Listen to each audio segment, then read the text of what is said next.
আমার ইউটিউবের silver play button দেখে অনেকেই কিন্তু জিজ্ঞাসা করেছেন যে এই সিলভার প্লে বাটনটা কার অথবা আমার ইউটিউব চ্যানেলের নাম কি। সেই সবই কিন্তু আজকের ভিডিওতে আপনাদের সাথে শেয়ার করব। সেই সাথে আমার ননদ আসার খুশিতে নতুন নতুন রান্নার এক্সপেরিমেন্ট করলাম এবং দুষ্টু মিষ্টি কিছু মুহূর্ত আপনাদের সাথে শেয়ার করব আজকের এই ভ্লগে। So please watch the video at the end. Basically এই ভ্লগটা আরো আগেই আপনাদের সাথে শেয়ার করতে চেয়েছিলাম, বাট আমার তো ঈদের ছুটি শেষ হচ্ছে না, সেইখানে ভিডিও এডিটিং করব কিভাবে সবকিছু মিলিয়ে কেন জানি আর হয়েই উঠছে না। সো সেই দিন হচ্ছে আমরা একটু ভর্তা এবং বউ ভাতের আয়োজন করেছিলাম। সেই সাথে ভর্তার মেনুতে ছিল 5 রকমের ভর্তা। পাটায় পিষে ভর্তা বানানোটা বেশ সময় সাপেক্ষ ব্যাপার, তাই আমরা একটু সকাল সকালেই এই ভর্তার আয়োজনটা করেছিলাম। যেহেতু আমরা রাতে বউ ভাতের আয়োজন করব, আমরা দুই যা মিলে ভর্তা বানাতে বসে গেছি। ভাবি মেনলি 4 রকমের ভর্তা বানিয়ে ফেলেছে, আর আমি একটা ভর্তা বানাতে বানাতেই মানে ভাবি 4 রকমের ভর্তা বানানো শেষ। সবসময় কিন্তু বাসায় আমি পাটায় পিষে ভর্তা বানাই 2-3 রকমের যাই হোক না কেন, কিন্তু সেই দিন হচ্ছে এই ভর্তাটা বানাতে যে লিটারালি এত বেশি সময় লেগে গেছে, আর আমি কেন জানি আগাতেই পারছিলাম। এখানে চাপা শুটকি সহ ধনিয়া পাতা, পটলের খোসা, তিসি এবং লালমরিচ ভর্তা ছিল। আর আমরা 3 ননদ ভাবে একসাথে হলে কত যে মজা করি, এই দেখেন তার ভিডিও। এটা হচ্ছে ভাবির হাতের ভর্তা, এটা হচ্ছে ভাবির হাতের ভর্তা, আর এটাও হচ্ছে ভাবির হাতেরই ভর্তা। মানে একটা ভর্তার প্লেটকে ধরে 3 জনেই আমরা ভিডিও করছিলাম, তাই আর কি একটু মজা করছিলাম। আর এটা হচ্ছে সেই দিন রাতেই আমরা বউ ভাত রান্না করেছিলাম। অ্যাকচুয়ালি আমার শাশুড়ি মা এই বউ ভাত রান্না করেছিলেন, আর শাশুড়ি মায়ের কাছে শুনেছি রাতের বেলা বউ ভাত রান্না করলে ডাল দিয়ে রান্না করতে হয়, তাই উনি ডাল দিয়ে রান্না করেছিলেন। আর গ্রামীণ ভাষায় এটাকে খুদের ভাত বলে থাকে। সো রাতেই তো প্লেটিং করছি, সবাইকে বেড়ে বেড়ে দিচ্ছিলাম। সোনার থালার উপরে বউ ভাত দিয়ে তার উপরে ঘি দিয়ে সাজিয়ে নিলাম রাজকীয় করে। সো কেমন লাগলো আমার এই রাজকীয় বউ ভাতের এই আয়োজন, অবশ্যই কমেন্ট করে জানাবেন কেমন লাগলো আজকের এই রাজকীয় বউ ভাতের আয়োজন। সেই সাথে ভালো লাগলে অবশ্যই সাবস্ক্রাইব করবেন আমার এই ইউটিউব চ্যানেল।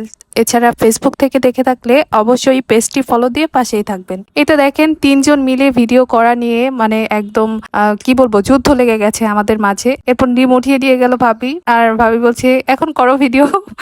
আমার ননদের কাছে শুনেছি সে নাকি অনেক ভালো পুডিং বানাতে পারে, সেই সাথে কিন্তু অনেক ছবিও দেখিয়েছে। তাই ননদকেই পুডিং তৈরি করে দেবার জন্য আবদার করলাম। তো পুডিং তৈরি করতে কি কি লাগে সেটা আমাদের সাথে সাথে আপনারাও শিখে নিতে পারেন এই ভিডিওতে। সো 4টা ডিম নিয়েছি একটা ব্লেন্ডার জগে, সেই সাথে নিয়েছি হাফ কাপের একটু বেশি চিনি। আপনারা চাইলে যদি একটু মিষ্টি কম খান সেক্ষেত্রে একটু কমও ব্যবহার করতে পারেন। পুডিং তৈরি করার আরেকটি মেন উপকরণ হচ্ছে দুধ আর ডিমটাই কিন্তু মেন। সো যেহেতু ব্লেন্ডারে ব্লেন্ড করব, দুধটাকে তো ঠান্ডা করে নিতে হবে।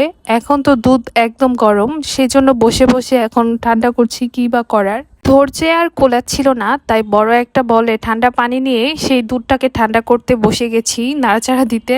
এর মাঝে কিছু পাউরুটির টুকরো ভিজিয়ে নিয়েছিলাম যাতে করে ব্লেন্ড করতে ইজি হয়। এর পরিবর্তে আপনারা চাইলে কিন্তু বিস্কুটের গুঁড়াও ব্যবহার করতে পারেন। তবে কথা হচ্ছে কেনই বা বিস্কুটের গুঁড়া অথবা পাউরুটির টুকরো ব্যবহার করবেন। আপনার কাছে ডিমের পরিমাণ কম থাকে অথবা আপনি যদি ডিমের পরিমাণ কম ব্যবহার করতে চান, সেই ক্ষেত্রে বিকল্প হিসেবে বিস্কুটের গুঁড়া অথবা পাউরুটির কিছু স্লাইস ব্যবহার করতে পারেন।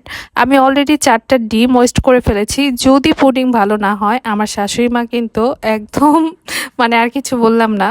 আমরা একটা ব্যাড এক্সপিরিয়েন্সের শিকার হয়েছিলাম, সেটা হচ্ছে ক্যারামেল নিয়ে। সো আমার ননদিনী ক্যারামেলটা অ্যাজ ইউজুয়াল পারফেক্টলি বানায়, তবে একটু কম পরিমাণে হওয়ার কারণে সেকেন্ড টাইম যখন তৈরি করে তখন কিন্তু লেয়ারটা আসলে ভালো আসে না, যে কারণে পুডিংয়ের উপরের অংশটা দেখতে সুন্দর হয়। তাই ক্যারামেলের পরিমাণটা একটু বেশি বানাবেন যাতে করে কিনা যে প্যানে আপনারা তৈরি করবেন সেটা কিনা একদম কভার আপ হয়ে যায়।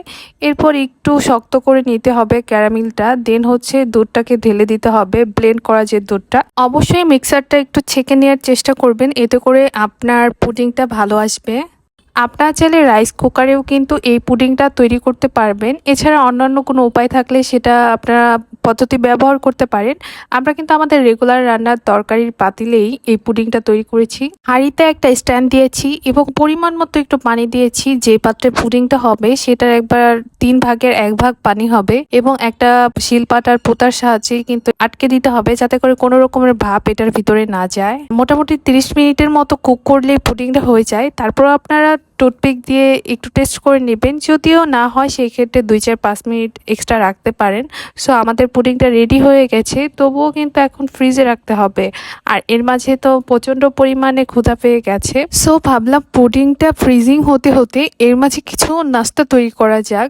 তো ভাবলাম ওয়েল ফুডের এই সেমাইটা ইনস্ট্যান্ট রান্না করে খাই। ঠান্ডা দুধে সেমাই দেওয়ার পর একটা ক্রিস্পি একটা ভাব থাকে, সেটাই কিন্তু অনেক ভালো লাগে, যে কারণে এইভাবে তৈরি করে খাই। আপনারা চাইলেও বাসায় তৈরি করে খেতে পারেন। এর মাঝে মোটামুটি 2-3 ঘন্টা পার হওয়ার পর আমাদের কিন্তু পুডিং মোটামুটি একটু ফ্রিজিং হয়েছে। আর হ্যাঁ, বাঙালি ফ্রিজে এরকম এক টুকরা যদি লেবু কাটা না থাকে তাহলে কিন্তু বাঙালি বাঙালি ফিল হয় না, তাই না? মনে হয় কম বেশি সবার বাসার ফ্রিজে এরকম এক টুকরা লেবু থাকেই। যাই হোক, অনেক বকবক করে ফেলেছি, এখন পুডিং টেস্টের পালা। দেখতে মাশাআল্লাহ অনেক সুন্দর হয়েছে, সেই সাথে অনেক স্মুথ হয়েছে। তবে ক্যারামেল বানানোর সময় একটু গরমিলের কারণে পুডিং এর উপরের লেয়ারটা দেখতে একটু অন্যরকম লাগছিল। বাট সব মিলিয়ে পুডিংটা অল ওভার ওকে। আমার কাছে টেস্টটা খুব বেশি ভালো লাগেনি এটা, তবে হেলদি একটা খাবার, বাচ্চাদের জন্য বেস্ট হবে। দেন ডিনারের জন্য অনেক কিছু রান্না করা হয়েছে, সেই সাথে বকফুলের বড়া তৈরি করব।